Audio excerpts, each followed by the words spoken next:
Good afternoon, everybody. It's Lasha Marienko, and you have reached high voltage. I am diving right into it today. Asknot, the Kennedys, and the women they destroyed. I already did read part of Carolyn Bessette. However, I want to read it over again and just continue with this chapter. I've tried 3 times to upload and I can't do it on my phone. So I figured out how to do it. Now, I apologize about my appearance today. As you all know, we've been going through a bit with Sophie, and that takes all priorities over everything. Sophie's my child, my baby. I know she's 7 years old, but she's a dog. But she's a spirit and she's alive. And let's just pray for the best. However, Sophie's resting, which gives me an opportunity to dive into this book because it's so good. So if this video is not for the faint of heart, if you have a short attention span, it's not the book for you. And I'm just going to get right into it. The title on the thumbnail, Asknot, the Kennedys, and the women they destroyed. Chapter 1 is about Carolyn Bessette. The minute she said yes, she regretted it. Caroline could say that about so much of her life recently, but nothing felt quite like this. She was going against her gut, trying to keep her husband happy, really trying to keep up appearances. Their marriage at its tenuous, by agreeing to fly with him in the small plane he was still learning to pilot.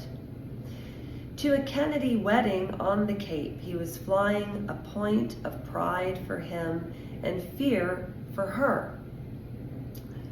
I don't trust him. That's a quote from Carolyn Bessette. And Maureen Callahan did her homework when she wrote this book. I'm a little bit different than Cheer Denise's channel because I am not going to interject on every page, even though I want to, and that's what I love about her. It's not me. So I will do my analysis at the end, because when you're reading a book, interjecting your thoughts based on your personal lens is great. But the whole reason of literature is for people to make up their minds. And when you have somebody who's very strong, I don't want to say self-righteous, and I'm not talking about any particular book reader. People want to give their opinions all the time. Today, and through this book, I'm reading it, you listen, you process, and I'm going to process, and let's have a conversation about each chapter on a live, for instance, tomorrow. So I'm going to read this chapter silently, and then tomorrow we'll go live and talk about it. Carolyn said this to family members, friends, the waitress at their favorite restaurant in Martha's Vineyard. She didn't think her husband had the patience, the diligence, the attention span, and really the humility to be a good pilot, to know when he shouldn't get in the air. He was still a student after all, but he had so much hubris. He didn't take his training seriously.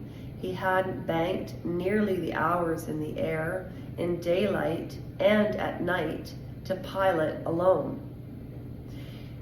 He would break the rules, sneak and solo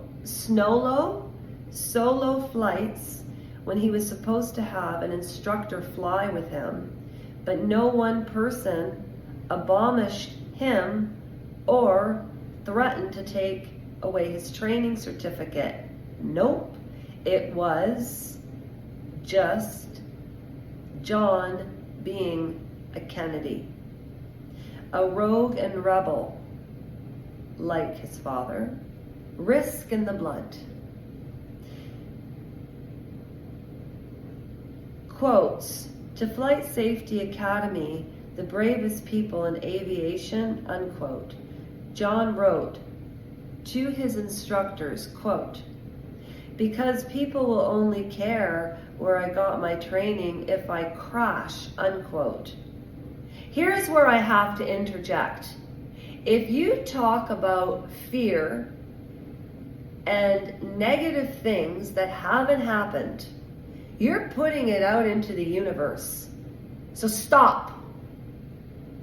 If you don't think you can do something, stop. If you think that you're ready for something when people say you aren't, listen. But the choice is always up to you. We are birthed, we make choices in life, and then there is the D word. You can't even say it on YouTube. John thought it was funny and Carolyn did not. John, unlike Carolyn, thought there was no way he'd ever have an accident, even though he'd had a cast on his ankle for the past 6 weeks, having broken it in a crash landing at a contraption called the flying lawnmower. He needed surgery on the ankle. John's doctor had just removed the cast that day. Now, before I go on, may I say that he would have been put on pain medication. 100%. It's not in here, but I'm telling you. Just call it a gut intuition. People make the worst decisions when they are overloaded with opiates. Opiates are fine in small doses, and sometimes people have to take them forever because of injuries. And that's not a good thing, but that's what happens to some people. But you take them properly. If his judgment was this off, that's not a Kennedy curse. That's his judgment, even though he was so tiny when his father passed away. You still absorb those things. I really want to have a discussion about this with all of you who watch. I've never been so serious about this. Not even Annalise Michael was